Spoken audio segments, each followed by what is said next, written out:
Yo guys, so back again. I ain't got long down here, got an hour or so. So I thought I would crack on with a bit more with the engine. So last video got the inlet manifold all buttoned up, everything on it now. So got all my inlets for vacuum lines and whatnot. Got the air temp sensor in as well. So yeah, just need to blow it out, get all the swarf out of it and whatnot. And I'm going to clean up the surface, the mounting surface on the head, and then we'll get it all bolted on, and then that'll be that little piece done and ready to go. After that, I think it will be time to rip off the turbo and the turbo manifold, check all that over. Like I said last time, I got a little weld to do on the manifold, so I'll do that. Need to finish welding around the top of that flange as well, so I'll weld that up. Yeah, and that's about it, I think. Really, that's all the little bits, hopefully, as far as I can think, with the turbo, with the engine bay. Yeah, so I might come across some other bits, but I think that's the main ones. So cool, give this a blowout, get it bolted back on, and go from there. Sound, cheers, enjoy!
done.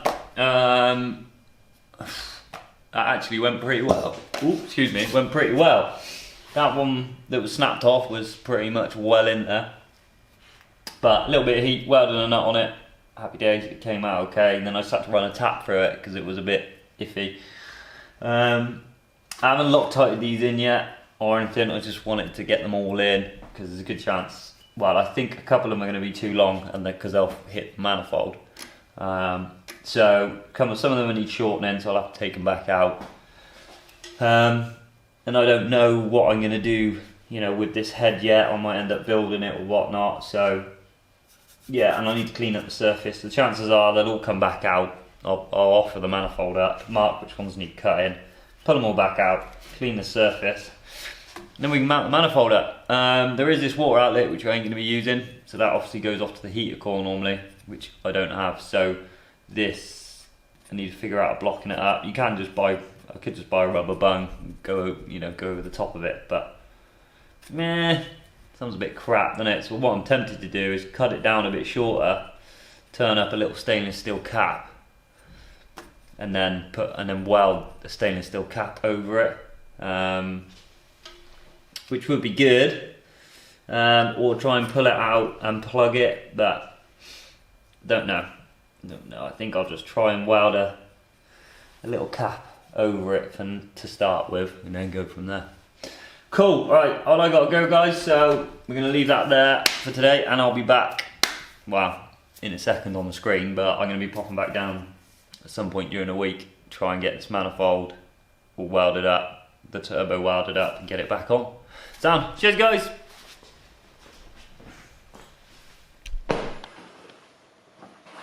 Yo, guys. So, back down the unit.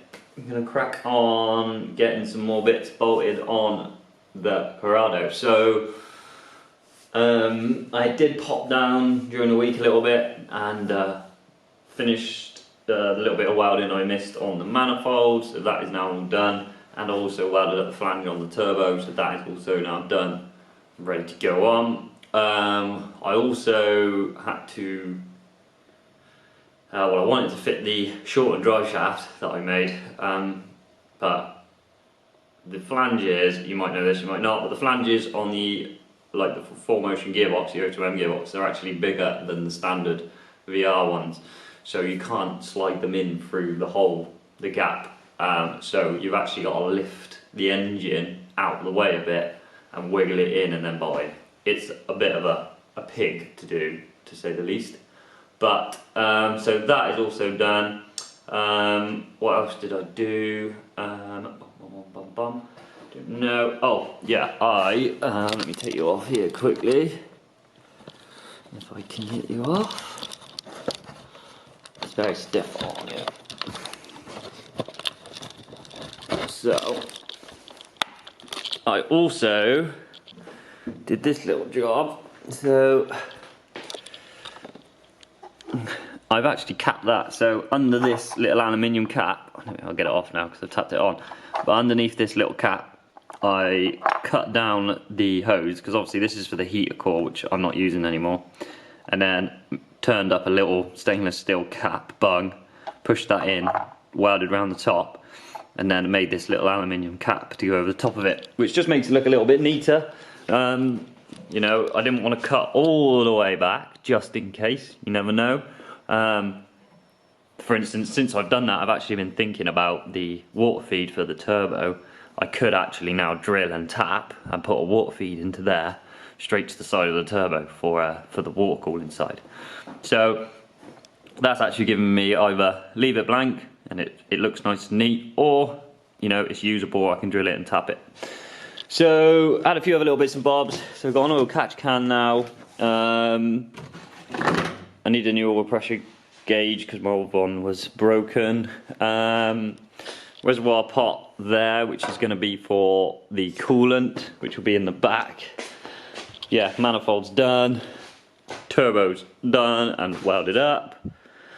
What else? Oh yes, this. So obviously I'm running rear rad, so the water's got to travel a fair bit further.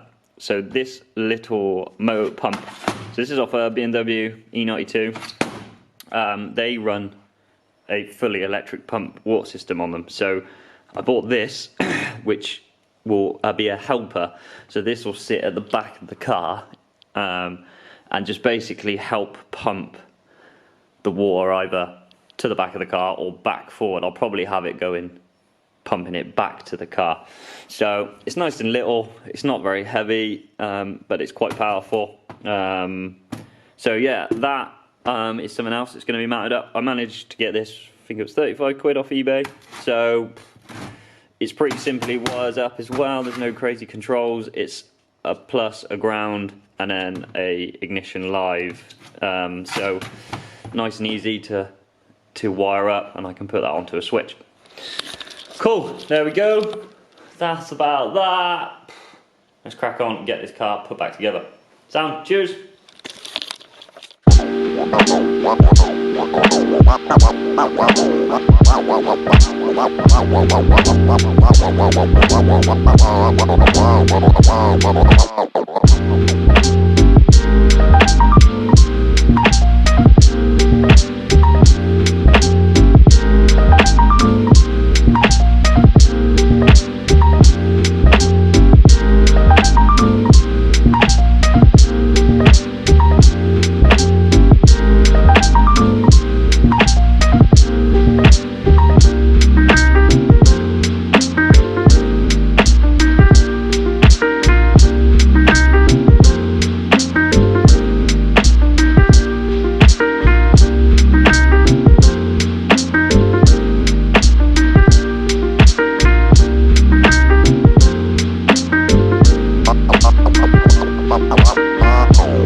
Yo, so manifold on, turbo on, wastegate on, happy days.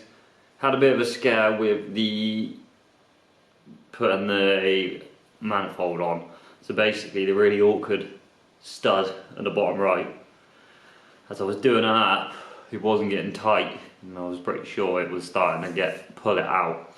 So I whipped it all off again, and it had pulled out a little bit, and it was loose.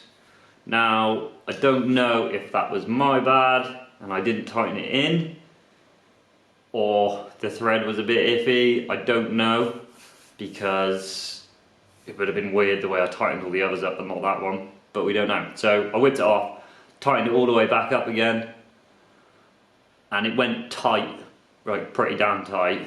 And I've now put the nut on it and whatnot, and it's holding. So that was a bit of a scare. We'll have to see how it goes. Hopefully it will hold. If not, I might have to drill it out and heli-coil it to make sure it's 100%. Cool, right, quickly on the list. So, exhaust is done, manifold's on, turbo's on, wastegate's on. Right, coil pack. So, don't think I ever showed it before, but I actually had it located under the manifold, the inlet manifold, sort of hidden away. But that was kind of done, let's say, in my early days of welding and fabricating, so it wasn't the best. I don't actually know where it is. I would happily show you, but I'm not sure where it's gone. So, I redesigned it a little bit. Now it looks like this. So I cut this out at work on the plasma table. So basically that bolts under the inlet manifold, like next to the alternator. And then the coil pack mounts. And then the coil pack will mount like so. And yeah, it basically sits there. It's quite good actually because, one, it's nicely tucked away, the wiring's then also tucked away, and it's right behind the intercooler and the radiator, so it tends to get a little bit of cold air, which helps it keep cool because these coil packs can get very, very hot. So this is actually quite a new, genuine coil pack. So, I mean, I would like to go MSD or something else, but these are good enough for what I need at the moment. So a decent plug and a decent ignition lead, these are actually pretty good for some horsepower, especially as you've got especially as this one's new and like good condition. So yeah, I got to drill some holes, mark it, drill some holes for this and this. I'll probably chuck some rib nuts in it. Good thing we're using rib nuts is they sit proud, so it will leave a little bit of a gap behind it for a little bit of airflow behind as well. So let's do that and then we'll get the coil pack on. Sweet.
Yo, cool.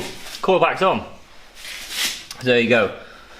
So I had this on my old setup when I first did like my clean bay-ish, when I tucked the loom and everything. I wanted to hide the coil pack, and I sort of made a pretty crappy version of this basically. So yeah, I redrew it and then, well, redid it, and then it got my mate redrew it at work and cut it out on the Plazzy. That's a bit better. So it misses everything, so the coolant pipe, the crack pipe as they call it, that will come behind it up to the thermostat housing. That's behind it. You can still get to the sensors, and then what I did was I ran the short ones up here to each coil, and then the longer ones, depending what set you've got, you can run the longer ones round the side to the back bank. So, and it kind of just hides a lot of the wiring, and you don't have loads of ignition leads everywhere. So cool, another little job done. So yeah, that's ready to plug in and whatnot. I mean, I could, if anyone's interested and they like this idea and they want to do a tuck loom, I could cut some more of these out. And yeah, and ship them out, send them out. So if it is something you maybe like the idea of, then yeah, let me know in the comments, and maybe I can cut a few out for a small price and get them shipped about. I know there is another company that does it as well. They do a coil pack relocation kit, but I can't remember what it was. I think it sits up here somewhere, but I'm not sure. But yeah, this is my idea. It works well. It works well on my setup anyway. I'm pretty sure it would work it would work on a factory setup as well, because all my old setups still had a radiator and intercooler and everything in the front, so it's all good, I think. And like I said, it's quite good because it keeps it nice and cool tucked away down here with air coming through the front, rather than it being literally on the side of the engine. It's a bit of a nicer position for it. Cool, right, let's have a look at the list. Coil pack on. Next is loom, but I'm not going to do the loom yet. I'm going to put the oil return on, and then we'll look at doing the loom. I'm going to tidy all the tools up as well, blow all the dust and crap out, and then we'll get the loom on. Sound?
Yo!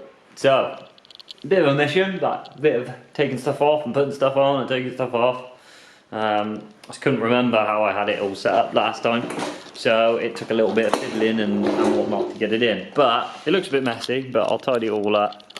So, let's have a look. Yeah, so the connector I remembered, I thought it sat up here, but it didn't, so it sits down here. I had it mounted somewhere, I can't remember where, so I'm going to have to remember how to hell and where that was.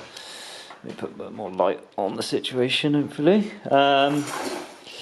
Yeah, so that's all good. The grounds need shortening a bit. Once I've got this, the main block connector where I want it, I'll then shorten these grounds. But for now, that's on. Coil pack's plugged in. Trying to remember where all the wires went. I'm pretty sure that is the intercooler temp sensor. Then we got the throttle body cable, which needed a bit of I had to sort of strip the cables back to give it a bit more room, so that sits up on the throttle body once it goes on. Got all our thermostat-y stuff in with thermostat on. I can't for the life of me remember what this one is. So 3-pin. If you can think of it, let me know in the comments, because I can't remember where it goes. Yeah, I really cannot.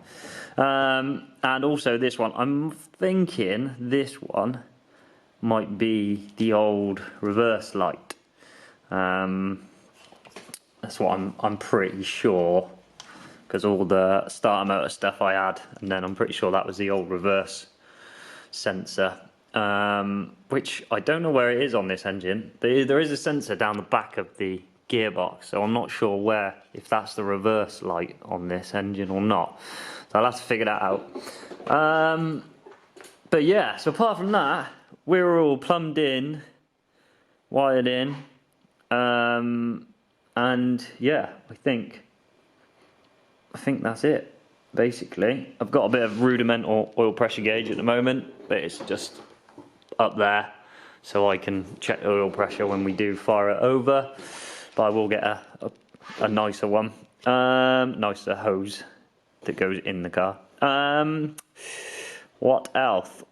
Oh yeah, so I've actually decided what I'm going to do is run these from underneath, but they just need the tape taken apart and them spreading out a little bit more, so I can come 2 up through there, 2 through there, 2 through there, and that will hide all that loom, which will be quite nice.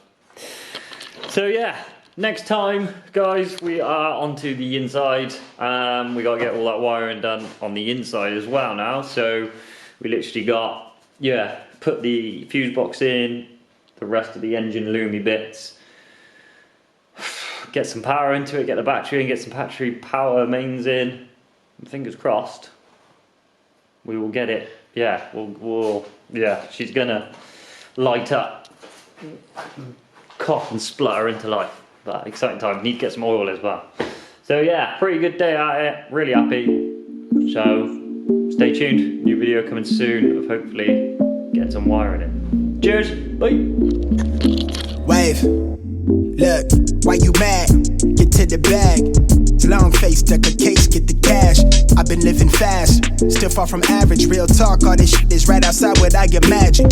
Young, black and raspy, catch me with a lab. Young, nigga make the slap that make